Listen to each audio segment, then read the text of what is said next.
ओमफ्राय बेजों लोगोसे नैरैहाय बिनानावमोना गेलेनो फैदों आरोना नानि नोङो मा गामिनिफ्राय गोमोबिल आस्सा मोजां गेलेदो ओमफ्राय नानि बबेनिफ्राय मा बर' लावगाव बैयो आस्सा दे मोजां गेलेदो सिस्टार बबेनिफ्राय मा रनिखाथा आस्सा रनिखाथानिफ्रायबो फैदों नै ओमफ्राय नोंबो रेडिसै आस्सा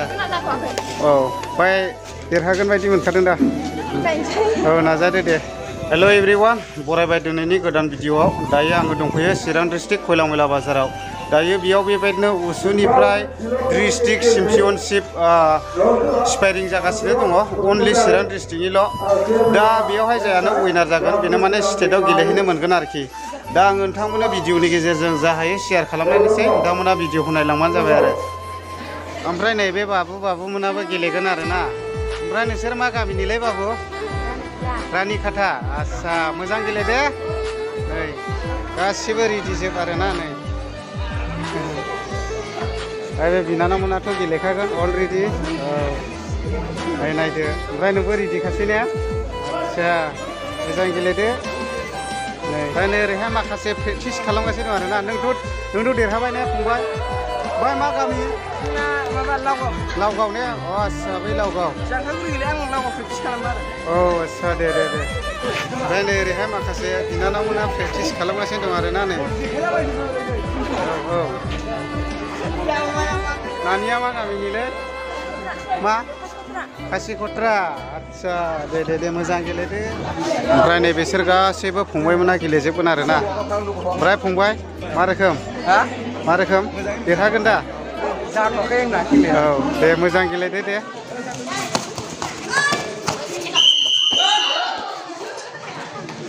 दा आङो बे खेलानि सोमोन्दै डिस्ट्रिक्ट सेक्रेटारि सारनिफ्राय फंनैसो मिथिनानै लानि गिबियावनो खुलुमबाय नोंथांनिसिम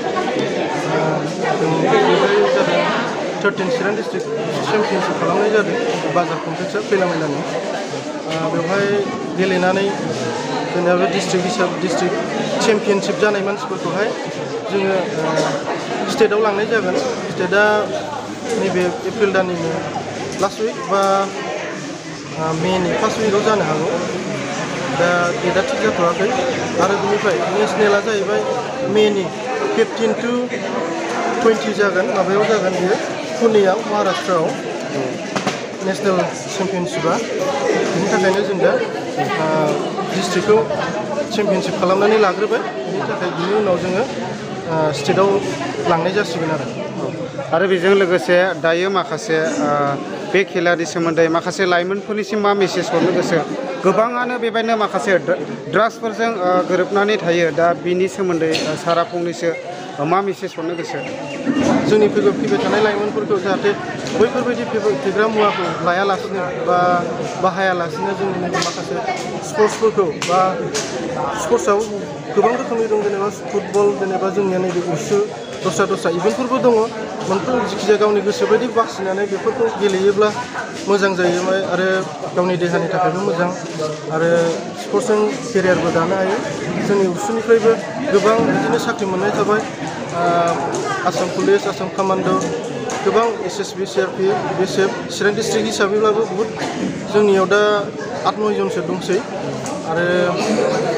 जोंनि बे उसुआ जोंनि रिकगनाइज गेम नालाय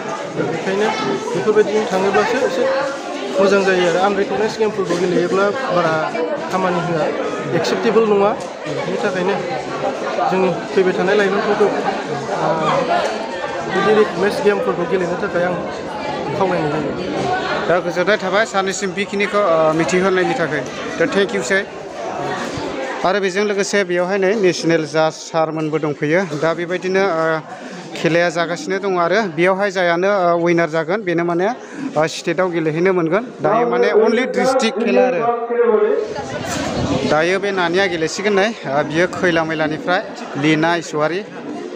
दा नायदो नै फुरा माखासे माबाफोरखौ गानबाय आरो ग्लभसफोरखौ दा गेलेसिगोन आरो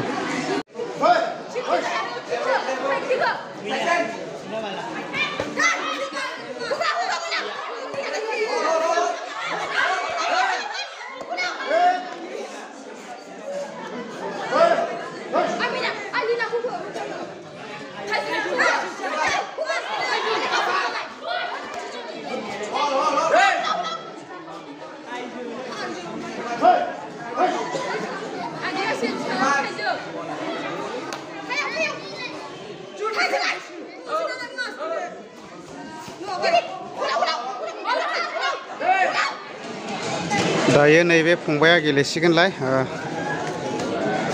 फंबाया मा गामिनिफ्राय खासिख'त्रानिफ्राय नै फंबाया गेलेसिगोन आरोना